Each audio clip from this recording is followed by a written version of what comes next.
Energy projects کی capacity payments یعنی ان کا کرایہ 400 ارب روپے ہو گیا ہے۔ اگر ہم اسے ڈالرز میں دیکھیں تو پاکستان کو جو چین کو پیمنٹس کرنی ہوں گی وہ 1.5 بلین ڈالرز کی ہوں گی۔ کرنٹلی اس وقت پاکستان کے اسٹیٹ بینک میں 7 بلین ڈالرز کے ریزروز موجود ہیں۔ اگر ان 7 بلین میں سے ہم کیپیسٹی پیمنٹس بھی کر دیتے ہیں تو 5.5 بلین ڈالرز ریزرو رہ جائیں گے، اور اس کا نتیجہ یہ نکلے گا کہ روپیہ مزید کریش کرے گا اور ملک میں مزید مہنگائی کی ایک اور لہر آئے گی۔ چین کو اب تشویش ہے اور بہت ناراض بھی ہے، کیونکہ انہوں نے بہت ساری مختلف سیکٹرز میں انویسٹمنٹس کی ہوئی ہیں، خاص طور پر انرجی پروجیکٹس میں۔ دوستو، اگر آپ کو سی پیک کے بارے میں ڈیٹیل ویڈیو چاہیے جہاں چائنا نے انویسٹمنٹس کی ہیں اور کس مالیت کی ہیں، تو اوپر دیے گئے لنک کو کلک کریں۔ تو دوستو، چین کی ایک بڑی وجہ بھرپور انرجی پروجیکٹس میں انویسٹمنٹ کرنے کی یہ تھی کہ وہ منافع کما سکے۔ یہ جو 400 ارب روپے اماؤنٹ ہے یہ اکتوبر کے مہینے تک ہے۔ اب خدشہ یہ ہے کہ نومبر اور دسمبر کا کرایہ ملا کر یہ 450 ارب روپے تک جائے گا۔ اب اگر ہم بات کریں ہسٹری کی، تو جب سابقہ نواز شریف کی حکومت میں چین کے ساتھ ان پروجیکٹس کی ڈیل ڈن کی تھی تو 13 سے 18 ہزار کے میگا واٹ کے پروجیکٹس کے پرپوزلز بھیجے تھے، لیکن آخر میں جو فائنلائز ہوئے وہ ٹوٹل 20 منصوبے تھے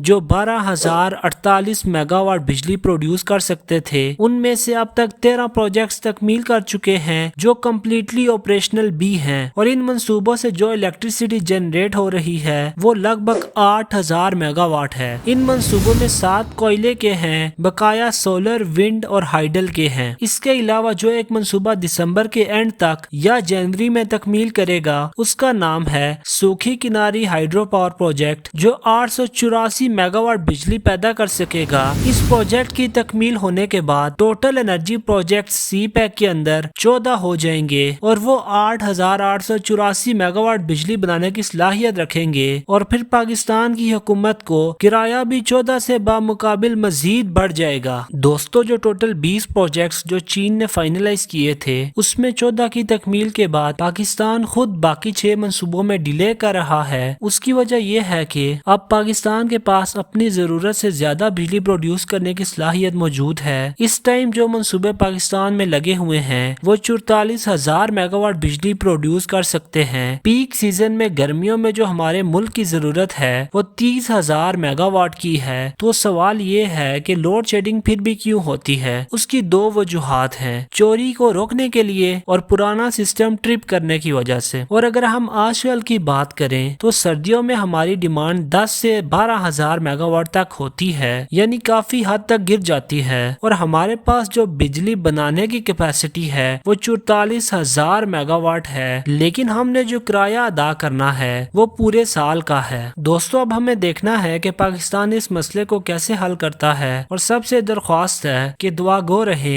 کہ جو بھی پاکستان سٹیپ اٹھائے وہ عوام کی بہتری کرے۔ امید ہے دوستو آپ کو یہ ویڈیو انفارمیٹیو لگی ہوگی۔ اگر ویڈیو پسند آئی ہو تو لائک ضرور کیجیے گا، اور کامنٹ سیکشن میں اپنی قیمتی رائے کا اظہار لازمی کیجیے گا۔ ابھی تک آپ نے چینل کو سبسکرائب نہیں کیا تو گزارش ہے اسے سبسکرائب کر لیں تاکہ مزید ایسی ویڈیوز آپ دیکھ سکیں۔ دوستو، اگلی ویڈیو میں ملتے ہیں۔ اللہ آپ کا حامی و ناصر ہو۔ اللہ حافظ۔